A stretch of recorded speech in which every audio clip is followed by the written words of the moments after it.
D K Shivakumar ಒಬ್ಬರೇ ಇಲ್ಲ ಅಂತ ಅಂದಿದ್ರೆ ಕಾಂಗ್ರೆಸ್ ಪಕ್ಷನೇ ಇರ್ತಿಲ್ವಲ್ಲ. ಅವಾಗ ಸಿದ್ದರಾಮಯ್ಯ ಅವರೇನು ಮುಖ್ಯಮಂತ್ರಿ ಆಗ್ತಿದ್ರು. ಈಗ ಅವ್ರು ದುಡ್ದಿರೋದಕ್ಕೆ, ಅವ್ರು ಕಷ್ಟಪಟ್ಟಿರೋದಕ್ಕೆ ಅವ್ರಿಗೊಂದು ಸ್ಥಾನಮಾನ ಕೊಡೋದ್ರಲ್ಲಿ ತಪ್ಪೇನಿಲ್ಲ, ಕೊಡಬೇಕು. D K Shivakumar, D K Surya ಅವರು ಇಲ್ಲ ಅಂದಿದ್ರೆ ಕಾಂಗ್ರೆಸ್ ಪಕ್ಷದಲ್ಲಿ ಯಾವುದೇ ಕಾರಣಕ್ಕೂ ಪಕ್ಷನೂ ಬರ್ತಿರ್ಲಿಲ್ಲ. ಕಾಂಗ್ರೆಸ್ ಪಕ್ಷನ ಯಾರೋ ಬೆಳ್ಳಿ ಎಣಿಕೆ ತರ ಕಾಂಗ್ರೆಸ್ ಪಕ್ಷದ ಎಲ್ಲದೇ ಅಂತ ಹುಡ್ಬೇಕಾಗಿತ್ತು. ಅವ್ರು ಇರೋ ದೇಶದಿಂದ ಎದಗುಂದಿದೆ. ಅವ್ರು ನಿಂತ್ಕೊಂಡು ಕಲ್ಲು ಬಂಡೆ ಅಂತ ಏನು ಹೆಸರು ತಗೊಂಡಿದ್ದಾರೋ ಅದೇ ರೀತಿ ಕಲ್ಲು ಬಂಡೆ ತರನೇ ಅವ್ರು ಕಾಂಗ್ರೆಸ್ ಪಕ್ಷಕ್ಕೆ ದುಡ್ದು ಒಂದು ಕಾಂಗ್ರೆಸ್ ಪಕ್ಷ ಏನು ಅಂತ ತೋರಿಸ್ಕೊಟ್ಟಿರೋರು ಅವರು. ಈಗ ಅವ್ರು ದುಡ್ದಿರೋದಕ್ಕೆ, ಅವ್ರು ಕಷ್ಟಪಟ್ಟಿರೋದಕ್ಕೆ ಅವ್ರಿಗೊಂದು ಸ್ಥಾನಮಾನ ಕೊಡೋದ್ರಲ್ಲಿ ತಪ್ಪೇನಿಲ್ಲ, ಕೊಡಬೇಕು.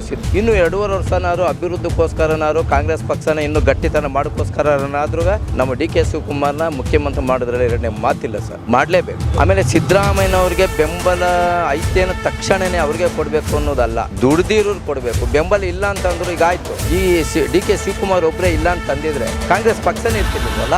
ಅವಾಗ ಸಿದ್ದರಾಮಯ್ಯನವರೇನು ಮುಖ್ಯಮಂತ್ರಿ ಆಗ್ತಿದ್ರು.